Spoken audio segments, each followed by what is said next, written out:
Подписация деген кызыл жазууну басып, жандагы коңгуроочонда сөз түрдө басып кетиңиздер. Жана теманын ылдыйындагы дал ушундай белгини басып коюуну унутпаңыздар. 2021 Тажикстан Согди облусунда чек арадан мыйзам түзөтүү учурунда Кыргызстандын 39 жараны кармалган. Бул тууралуу 15 февралда облустук соттун төрагасы Бактиёр Окизо да билдирди.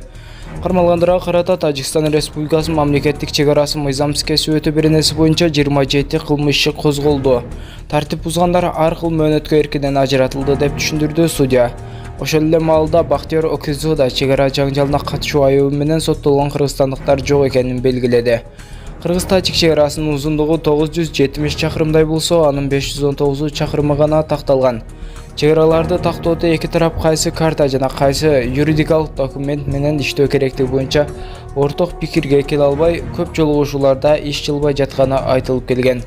Эки мамлекеттин чек арасындагы такталып элек тилкелерде куралдуу кагылышуулар катталып турат.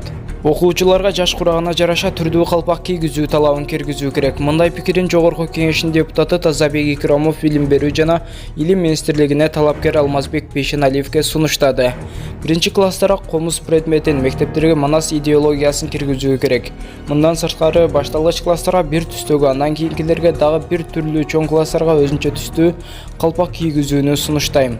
Себеби ар бир мектепте форма талап кылынат. Ак калпагыбызды даңа салуу, ата-бабалардан калган салттуу кийимдерди мектепке киргизүүнү 6-чакырылыштан бери көтөрүп келе жатам, деди эл өкүлү.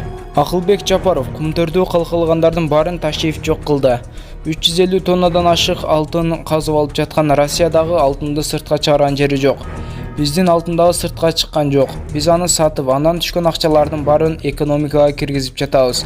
Мындан ары алтынды Кыргызстандын ичине алып калсакпы деп жатабыз, деди министрлер кабинетинин төрагасы маалымат жыйынында суроолорго жооп берип жатып.